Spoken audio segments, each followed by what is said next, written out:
আজি আমি বনাবলৈ গৈ আছো নৰসিংহ আৰু ভেবেলিলতা দি মাছৰ জোল। এয়া মই অলপমান ভেবেলিলতা ভালকে ধুই লৈছো আৰু এয়া অলপমান নৰসিংহ আৰু এইখিনি মই এতিয়া মিক্সিত পিছি লম। এয়া মই মাছখিনি লৈ লৈছো আৰু ইয়াত নিমখ হালধি মই সানি লম। এয়া মই হালধি আৰু নিমখ সানি লৈছো মাছখিনিত। এতিয়া এইখিনি ফ্ৰাই কৰি লম আৰু এইখিনি মই নৰসিংহ আৰু ভেবেলিলতা ভালদৰে পিচ বনাই লৈছো। অলপমান তেল দি দিছো।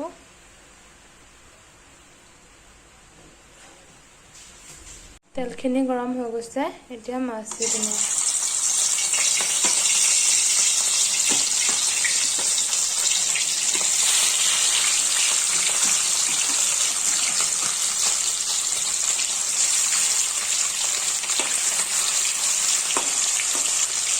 পিঁয়াজ এটা কাটি লৈছো, নহৰু আদা এয়া মই পিচি ল'ম আৰু 3টা কেঁচা জলকীয়া।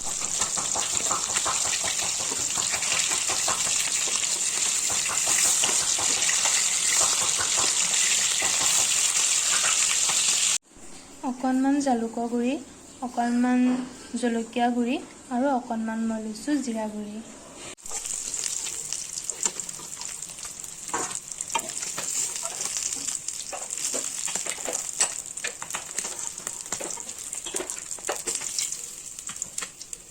অকণমান পাঁচফোৰণ, মই মাছ ভজা তেলখিনিতে বনাইছোঁ আৰু কাটি থোৱা পিঁয়াজ, এয়া আদা নহৰু অকণ দি দিছোঁ আৰু জলকীয়া চলকীয়া দি দিছোঁ।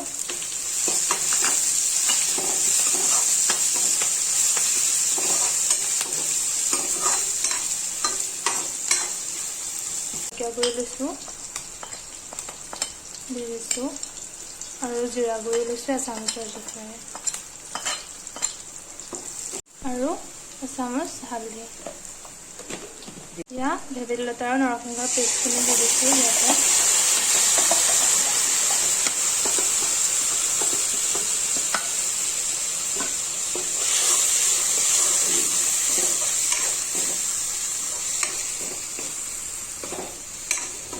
নিমখ দিছোঁ সোৱাদ অনুসৰি।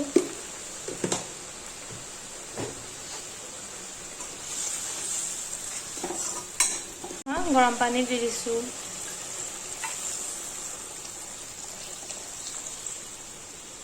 এতিয়া এইখিনি ভালদৰে উতল আহিবলৈ দিম।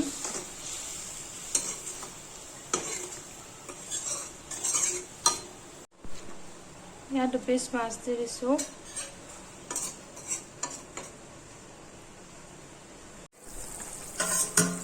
আমাৰ এয়া হৈয়ে গৈছে প্ৰায়। এতিয়া ইয়াত জালুকৰ গুড়িখিনি দি দিম। এচামুচ জোখেৰে মই জালুকৰ গুড়ি লৈছোঁ।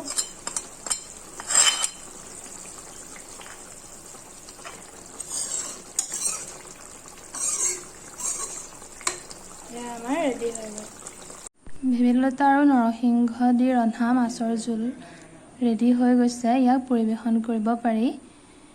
এনেদৰে বনাই খাবচোন আৰু যদি ভাল পায় তেন্তে মোক কমেণ্ট কৰি ক'ব আৰু মোৰ ভিডিঅ'বিলাক চাই থাকিব। যদি মোৰ ভিডিঅ' চাই ভাল লাগিলে তেন্তে লাইক কৰিব, শ্বেয়াৰ কৰিব আৰু ছাবস্ক্ৰাইব কৰি দিব আৰু কাষত থকা বেল আইকনটো দবাই দিব। তেন্তে আজিলৈ আহিছোঁ।